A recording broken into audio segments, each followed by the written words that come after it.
भाई आज तुम्हारे लिए इतनी कमाल की ट्रिक लेकर आया हूँ। आज ये नहीं कहूँगा कि तुम्हें गर्लफ्रेंड बनाने में 15 दिन लगेंगे, 20 दिन लगेंगे या 1 महीना लगेगा। आज मैं आपको ऐसी ट्रिक बताऊँगा जिससे आप पहली चैट में लड़की को गर्लफ्रेंड बना सकते हैं, उसको इम्प्रेस कर सकते हैं। वो कैसे, चलिए मैं आपको बताता हूँ। तो दोस्तों, अगर आपने अभी तक मेरे चैनल को सब्सक्राइब नहीं किया तो चैनल को सब्सक्राइब कर दीजिए, बेल आइकन को दबाकर ऑल पर प्रेस कर दीजिए ताकि मैं कोई भी वीडियो अपलोड करूं उसका नोटिफिकेशन आपको सबसे पहले मिले। तो चलिए वीडियो शुरू करते हैं। देखो, इस वाली चैटिंग में जो मेरा सीन हुआ है ना इस लड़की के साथ, वो यही हुआ है कि मैंने इसको पहली ही चैट में इम्प्रेस कर दिया और ये मेरी गर्लफ्रेंड बनने को भी तैयार होगी। वो कैसे, मैं आपको दिखाता हूँ। देखिए, मैंने इसको मैसेज किया था हेलो, तो इसने मेरा रिप्लाई नहीं दिया। तो मैंने यहाँ पर इसको मैसेज किया, ये मतलब कुछ भी लिखकर इसको सेंड कर दिया। तो यहाँ पर इसने कहा व्हाट, मतलब इसकी समझ में नहीं आया, ये मेरी खुद समझ में नहीं आया कि मैंने क्या टाइप किया था, बस मैंने ऐसे ही कर दिया। तो दोस्तों, यहाँ पर ना लड़कियों को ऐसे ही लड़के पसंद होते हैं जिनको हंसी मजाक करना पसंद होता है, एंटरटेन करना पसंद होता है। इसलिए यहाँ पर मैंने जैसे इसको कुछ भी लिखा, इसने कहा व्हाट, मैंने कहा असर हो रहा है, इसने कहा मतलब, मैंने कहा मतलब मैंने मैजिक सीखा है, अगर कोई लड़की रिप्लाई न दे तो ये मंत्र मार दो तो रिप्लाई ज़रूर देगी, और देखो वर्किंग भी निकला ये। तो कहने लगी थप्पड़ खाए हो कभी। मैंने कहा ये कोई खाने की चीज़ है, खिलाना है तो अपने हाथों का खाना खिलाओ बना के। देखो, अगर तुम में बात करने का कॉन्फिडेंस होगा ना तो हर लड़की, अनजान ही क्यों ना हो, कोई लड़की वो तुमसे बात करती रहेगी, तुमसे चैटिंग करती रहेगी। अगर तुम्हारे अंदर कॉन्फिडेंस नहीं होगा ना, तुम्हें बात करने का तरीका नहीं आता होगा, तो तुम्हारी 1-2 चैटिंग में ही बातें ख़त्म हो जाएंगी। यहाँ पर आप देख सकते हैं मैं इस बंदी को जानता भी नहीं हूँ, लेकिन मैं फिर भी इसकी चैटिंग में से इतने इंटरेस्टिंग टॉपिक निकाल रहा हूँ कि ये मेरा रिप्लाई दे रही है। अगर लड़की तुम्हारा रिप्लाई बराबर दे रही है तो तुम समझ सकते हो कि वो तुमसे बात करना पसंद कर रही है और तुमसे बात करना उसे अच्छा लग रहा है। यहाँ पर जैसे ये मेरा रिप्लाई दे रही है, तो जब मैंने इससे कहा अपने हाथों का खाना बनाकर खिलाओ, तो इसने क्या कहा, इसने कहा भक शकल देखी है अपनी। तो मैंने कहा हाँ बहुत प्यारी है। तो ये हंसने लगी, इसने कहा कुछ भी। तो मैंने कहा जैसी भी है शादी तो हो ही जाएगी। कहने लगी अच्छा जी, तुम लड़के शादी के लिए बड़े उतावले रहते हो। तो मैंने कहा किसी के साथ झूठी मोहब्बत करने से तो अच्छा है ना सीधा शादी ही कर लो। कहने लगी राइट, लेकिन लड़के करते हैं झूठी मोहब्बत। मैंने कहा जो करते हैं करने दो, मुझे सबसे क्या लेना, मुझे अपना दिल साफ रखना चाहिए। कहने लगी लेकिन सब दिखावा होता है। मैंने कहा तुम्हें बड़ी जलन है लड़कों से, धोखा दे गया क्या कोई। तो कहने लगी ये मैं तुम्हें क्यों बताऊं। तो यहाँ पर मैं समझ गया था जब इसने बोला ये मैं तुम्हें क्यों बताऊं, क्योंकि यहाँ पर ना लड़की तब ऐसी बात बोलती है जब उसका ब्रेकअप हो गया हो या होने वाला हो। ऐसी सिचुएशन में ना लड़की सैड रहने लगती है और उसे दूसरे लड़कों से बात करना अच्छा लगने लगता है। अगर तुम किसी ऐसी लड़की को अपनी गर्लफ्रेंड बनाना चाहोगे ना, तो वो बहुत जल्दी तुमसे गर्लफ्रेंड बन जाएगी, क्योंकि यहाँ पर ना उन्हें सहारा चाहिए होता है जो उन्हें समझ सके, वो अपना दर्द किसी के साथ शेयर कर सकें, अपनी बातें किसी को बता के मन हल्का कर सकें। तो यहाँ पर ऐसी लड़की को तुम बहुत जल्दी अपनी गर्लफ्रेंड बना सकते हो। तो इसकी बातों से मैं समझ गया था इसके रिलेशन को लेकर या तो इसके साथ कोई प्रॉब्लम चल रही है या मतलब ये बहुत ज़्यादा सैड है। तो यहाँ पर मैं इससे उसी तरह से बात करने लगा।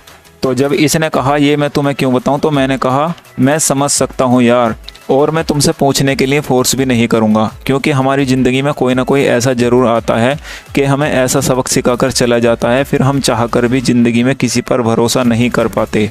तो मेरी ये बात सुनकर ये सैड हो गई, क्योंकि ये सैड थी तो इसको मेरी बात बहुत अच्छी लगी। तो ये सैड होकर कहने लगी हो कौन तुम। मैंने कहा मैं भी तुम्हारी ही तरह हूँ, मुझे भी अब किसी पर भरोसा नहीं होता है। आजकल लोग ऐसे हो गए हैं, बाहर से बहुत शरीफ बनकर दिखाते हैं लेकिन मन में कुछ और ही चल रहा होता है उनके।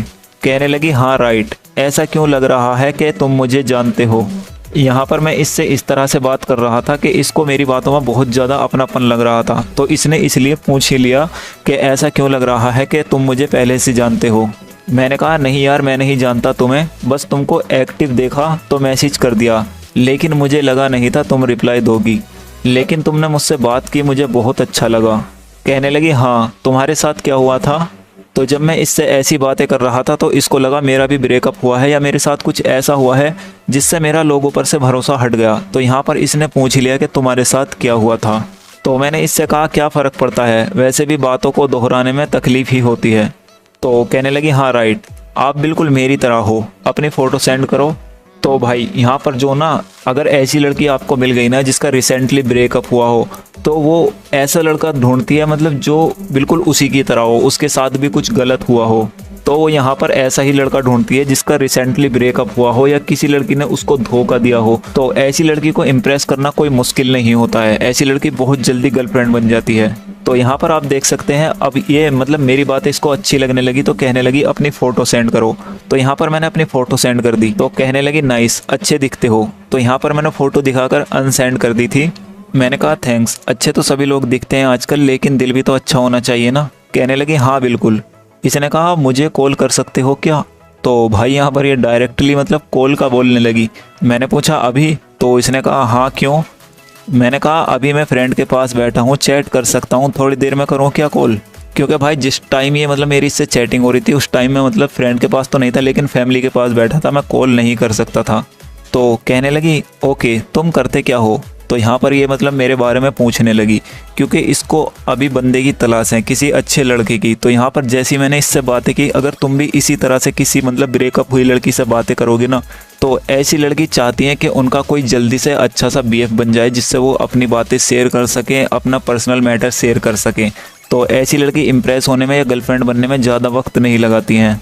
तो जब इसने कहा तुम करते क्या हो, तो मैंने कहा मैं जॉब करता हूँ। तो इसने कहा कहाँ पर? तो मैंने कहा मोबाइल सर्विस सेंटर में। कहने लगी ओ नाइस, आप मुझे फ्री होकर कॉल करना। तो भाई यहाँ पर ये कॉल की जिद पर अड़ गई कि कॉल करो। तो यहाँ पर मैं अभी फ्री नहीं था तो इसलिए मैं इसको कॉल नहीं कर पाया था, लेकिन रात को मैंने इसको कॉल की थी। तो यहाँ पर मैंने इससे कहा ओके मैं रात को करता हूँ 11 बजे। लेकिन ये वाली चैटिंग इससे मेरी करीब शाम के 7 या 7:30 बजे के करीब हो रही थी। मैंने फिक्स टाइम नहीं देखा, लेकिन उतना ही टाइम हो रहा था जब मेरी इससे चैटिंग हो रही थी। रात को मैंने इसको 11 बजे फ्री होकर कॉल करी। तो अगर आप चाहते हो कि कॉल पर हमारी क्या बात हुई या आगे मैंने इससे क्या बोला, किस तरह की बातें हुई, किस तरह की चैटिंग हुई, अगर आप चाहते हो कि मैं आगे की चैट भी दिखाऊं या कॉल पर इसने क्या कहा वो सब मैं आपको बताऊं, तो कमेंट में ज़रूर बताना, मैं उस टॉपिक पर भी वीडियो बनाऊंगा।